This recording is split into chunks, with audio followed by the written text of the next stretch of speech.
Surgery कैसी रही? Operation room से बाहर आते ही रोहित ने मुझसे पूछा। ऑपरेशन 6 घंटे चला था। मैं समझ सकती थी रोहित की बेचैनी।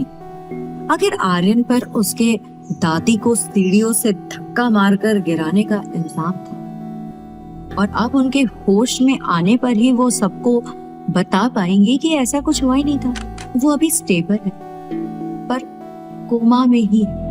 सर्जरी ठीक रही मगर जब तक उन्हें होश नहीं आ जाता कुछ कह नहीं सकते। हम वेट एंड वॉच के अलावा और कुछ नहीं कर सकते।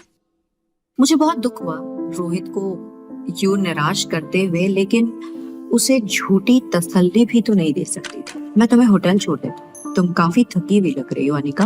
मैं रोहित को मना नहीं कर पाई। रास्ता लंबा था और मुझसे रहा नहीं गया। आखिर मैंने रोहित से पूछ ही लिया कि आर्यन की माँ कहाँ? आर्यन की माँ और बाप दोनों ही मैं। रोहित ने तुरंत जवाब, I'm sorry, शायद मुझे पूछना नहीं चाहिए था। वो बस उस दिन आर्यन को उदास देखा तो मन भर आया था और इसलिए पूछ लिया। मैंने झिझकते हुए बताया, कोई बात नहीं, मैं समझ सकता हूँ बिना माँ के लाइफ काफी डिफिकल्ट होती है, बट मैं पूरी कोशिश कर रहा हूँ कि आर्यन को मैं एक बेस्ट अपब्रिंगिंग दे पाऊँ। ध्यान रखना दोबारा ये सवाल मत कर। कहते हुए रोहित ने गाड़ी रोक दी। होटल आ गया था। अगले दिन मैं राजलक्ष्मी से मिलने गई। उसने किसी तरह मेरे माँ के परिवार के बारे में पता लगाया। तुम्हें लगता है वो तुमसे मिलना भी चाहेंगे अनिका? राजलक्ष्मी ने मुझसे पूछा। सच कहूँ तो मेरे पास जवाब भी नहीं था।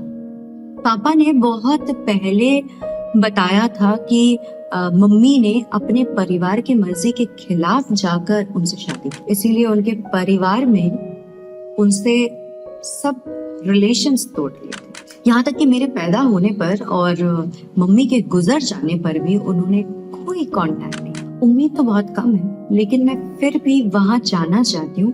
एक बार ट्राई तो कर। कहते हुए मैं उठ खड़ी थी। राजलक्ष्मी ने मुझे एक पेपर पर एड्रेस लिख कर दिया और मैं निकल पड़ी अपने सवालों के जवाब जानने के। मैं एक बड़े से बंगले के आगे खड़ी। बेल बजाने पर गेट खुला।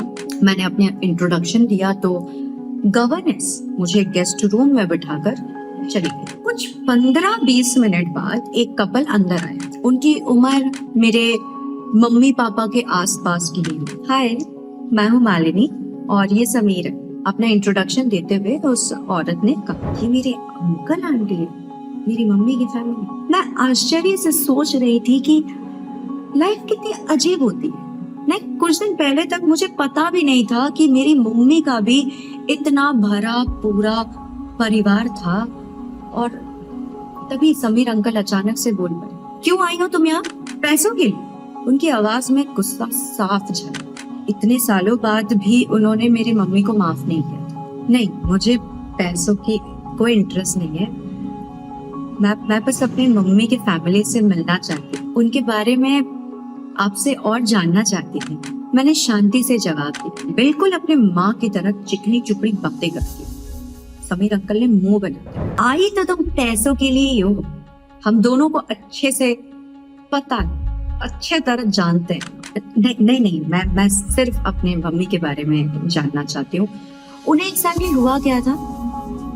पापा कभी मम्मी के बारे में बात ही नहीं करने देते। मैं तुरंत बोली, समीर के लिए ये सब थोड़ा मुश्किल है अनिका। तुम्हारे माँ के घर छोड़ने के बाद काफी कुछ सहा है हम सबने, बहुत मुश्किलों का सामना किया, घर, परिवार और बिजनेस में।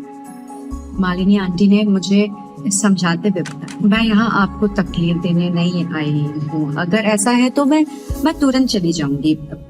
मैंने अपने आंसू छुपाते हुए कहा, नहीं अनिका, तुम हमारी अपनी हो और अपनों के आने से तकलीफ नहीं। मालिनी आंटी से प्यार से हाथ पकड़ते हुए कहा, आप मेरी मम्मी के काफी क्लोज थी, है ना?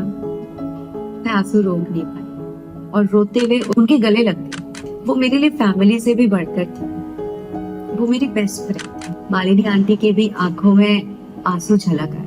वो बेहद सुंदर, समझदार थी, एकदम परफेक्ट।